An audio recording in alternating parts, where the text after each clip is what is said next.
Hello everyone. এই ঈদের ছুটিতে বাইরে যাওয়ার জন্য আপনি বাস কাউন্টারে না গিয়ে কিভাবে আপনি বাসের টিকিট কাটবেন আপনার হাতে থাকা স্মার্টফোন দিয়ে, চলুন দেখে আসি। তো প্রথমে আমাদের ফোন থেকে ক্রোম ব্রাউজার ওপেন করতে হবে। ক্রোম ব্রাউজার ওপেন করার পর সার্চ বারে লিখব সহজ, লিখে সার্চ করে দেব। সার্চ করে দিলে প্রথম যে ওয়েবসাইট আসবে আমরা এটাতে ক্লিক করে দেব। ক্লিক করে দিলে আপনার সামনে ঠিক এরকম একটি পেজ আসবে। আমাদের যে কাজটি করতে হবে, ডান পাশের উপরের কোণে থ্রি লাইনে ক্লিক করতে হবে। থ্রি লাইনে ক্লিক করলে এখানে বেশ কিছু অপশন আসবে, আমরা এখানে বাস সিলেক্ট করে দেব।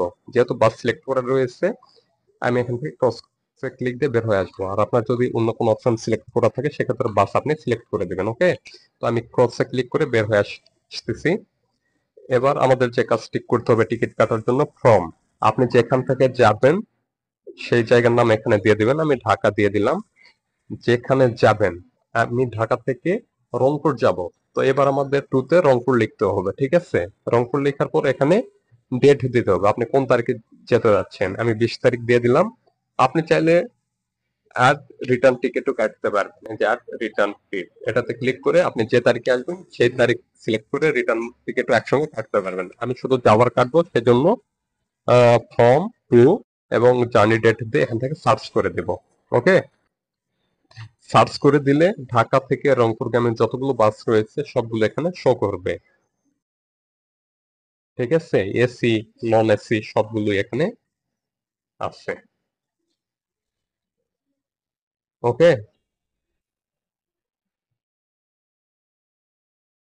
এই যে অনেক বাস, এসআর রয়েছে, নাবিল রয়েছে, হানিফ রয়েছে, অরিয়ন রয়েছে, এসএন পরিবহন রয়েছে, শাহালি পরিবহন রয়েছে। তো আপনি আপনার পছন্দের, এই যে মানিক রয়েছে, আপনি আপনার পছন্দের বাসটি এখান থেকে খুঁজে বের করে নেবেন। তো আমি বোঝানোর ক্ষেত্রে একটি দেখাচ্ছি। এখানে আপনি বুঝবেন কিভাবে কোনটা এসি কোনটা নন এসি। এই যে হানিফের এখানে দেখুন, এই যে নন এসি।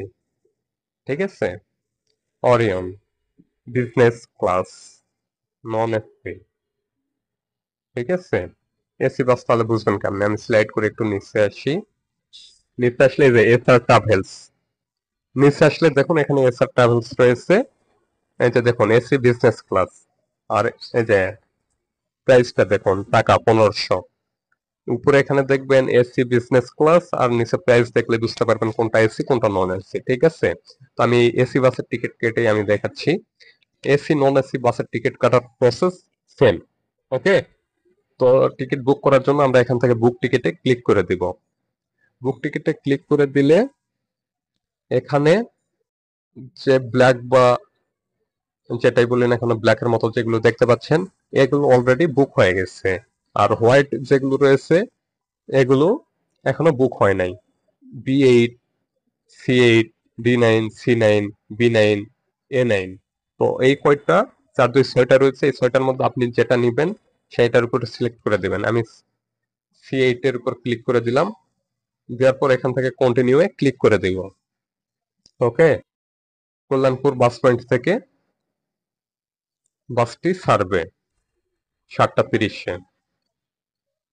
এবার আমাদের যে কাজটি করতে হবে, এখান থেকে কন্টিনিউ এ ক্লিক করতে হবে। কন্টিনিউ ক্লিক করার পর এখানে আপনারা একটি সচল ফোন নাম্বার দিবেন যাতে আপনার সঙ্গে কন্ট্যাক্ট করতে পারে। আমি একটি নাম্বার দিয়ে দিচ্ছি।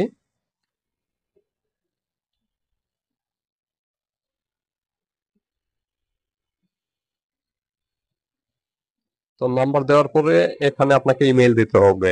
আর সবচেয়ে বড় কথা দেখুন, মোবাইল নাম্বারের পরে একটি স্টার চিহ্ন দেওয়া রয়েছে লাল। যেগুলো স্টার চিহ্ন দেওয়া থাকবে সেগুলো আপনাকে বাধ্যতামূলক ফিল আপ করতে হবে। আমি একটি ইমেল দিয়ে দিলাম। এবার আমাদের যে কাজটি করতে হবে, এখানে আপনার নাম দিতে হবে। ফার্স্ট নেম আমি দিচ্ছি এবং লাস্ট নেম সেটাও দিয়ে দিচ্ছি। ওকে, এবার জেন্ডার মেল না ফিমেল সেটা আপনাকে সিলেক্ট করতে হবে। মেল ছেলে হলে মেল, মেয়ে হলে ফিমেল। আমি মেল করে দিলাম। এবার স্ক্রল করে নিচে আসব। নিচে আসার পর এখান থেকে প্রসিড টু পেমেন্ট এটার উপরে ক্লিক করতে হবে।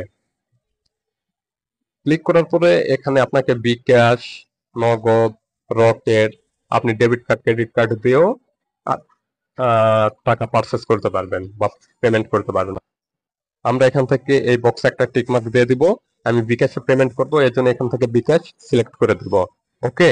আর একটা কথা, আপনার যদি কোনো কুপন কোড থাকে সেটা এখানে দিয়ে অ্যাপ্লাই করতে পারেন, সেক্ষেত্রে আপনি ডিসকাউন্ট পাবেন। ওকে। তো স্ক্রল করে নিচে আসবো, যেহেতু আমার কুপন কোড নেই আমি দিলাম না।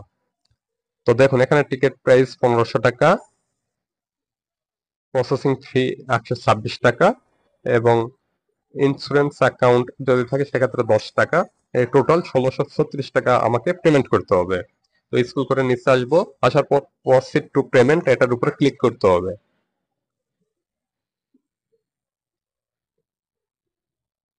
ক্লিক করলে আপনার সামনে ঠিক এরকম একটি পেজ আসবে, এখানে আপনার বিকাশ অ্যাকাউন্ট নাম্বার দিতে হবে। তো আমি দিয়ে দিচ্ছি। তো বিকাশ নাম্বার দেওয়া হয়ে গেলে এখান থেকে কনফার্ম করে দেবেন। ওকে। কনফার্ম করে দিলে আপনার নাম্বারে 6 ডিজিটের একটি কোড আসবে। এই যে চলে আসছে, এই কোডটি এখানে দিয়ে দিবেন। কোডটি দেওয়ার পর আবার এখান থেকে কনফার্ম করে দিবেন। কনফার্ম করে দেওয়ার পর আপনার যে বিকাশের পাসওয়ার্ড রয়েছে পাসওয়ার্ডটা এখান থেকে দিয়ে দিবেন। আমি বোঝানোর ক্ষেত্রে এই যে পাসওয়ার্ড উঠাইলাম একটি। এবার যদি আমি এখান থেকে কনফার্ম করে দিই তাহলে বাসের টিকিটটি বুক করা হয়ে যাবে। ওকে। কনফার্ম করে দিলে টিকিটটি আপনার সামনে আসবে, আপনি স্ক্রিনশটও নিতে পারেন অথবা ওখান থেকে ডাউনলোড অপশনে ক্লিক করে ডাউনলোডও করে নিতে পারেন। যেহেতু আমি আপনাদের দেখানোর ক্ষেত্রে ভিডিওটি করতেছি সেজন্য আমি টিকিটটি পারচেজ করলাম না। তো আপনি যদি আমার দেখানো প্রসেসটি ফলো করেন তাহলে খুব সহজে আপনার হাতে থাকা স্মার্টফোন ব্যবহার করে কাউন্টারে না গিয়ে যে কোনো বাসের টিকিট এভাবে কাটতে পারবেন। তো ভিডিওটি যদি ভালো লাগে অবশ্যই ভিডিওতে একটি লাইক দিবেন, আপনার মূল্যবান মতামত কমেন্ট বক্সে জানিয়ে যাবেন। আর চ্যানেলে নতুন হয়ে থাকলে অবশ্যই চ্যানেলটি সাবস্ক্রাইব করে এই ছোট্ট পরিবারের একজন নিয়মিত সদস্য হয়ে যাবেন। আজকের মতো এখানেই বিদায় নিচ্ছি, আবারও দেখা হবে পরবর্তী কোনো নতুন ভিডিওতে। সুস্থ থাকবেন, ভালো থাকবেন, আল্লাহ হাফেজ।